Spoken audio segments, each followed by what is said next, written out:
बिस्मिल्लाहिर्रहमानिर्रहीम, अस्सलाम वालेकुम। वेलकम टू माय चैनल दावत इस्लाम। मैं हूं आपका दोस्त शफकत अली ऑफिशियल। उम्मीद करता हूं कि आप सब लोग ईमान के आला दर्जे पे होंगे।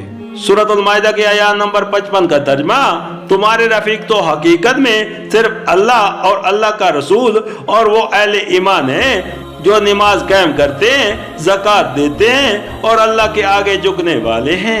सूरतुल माइदा के आयत नंबर 56 का तर्जमा, और जो अल्लाह और उसके रसूल और अहले ईमान को अपना रफीक बना ले, उसे मालूम हो कि अल्लाह की जमात ही गालिब रहने वाली है।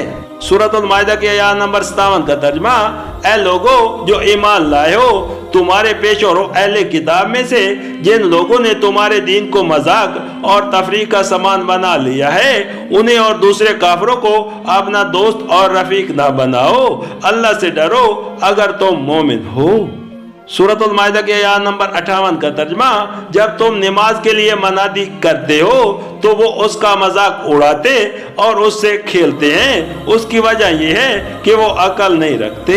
सूरतुल माइदा हाशिया नंबर 89, यानी अजान की आवाज सुनकर उसकी नकलें उतारते हैं, तम सखर के लिए उनके अल्फाज बदलते और मुसखा करते हैं और उस पर आवाजें कसते हैं। सूरतुल माइदा हाशिया नंबर 90, यानी उनकी ये हरकतें माज बेअक्ली का नतीजा हैं। अगर वो जहालत और नादानी में मुब्तला ना होते तो मुसलमानों से मजहबी इख्तलाफ रखने के बावजूद ऐसी खफाफ हरकत उनसे सरजद ना होती। आखिर कौन मकूल इंसान ये पसंद कर सकता है कि जब कोई गिरोह खुदा की इबादत के लिए मनादी करे तो उसका मजाक उड़ाया जाए।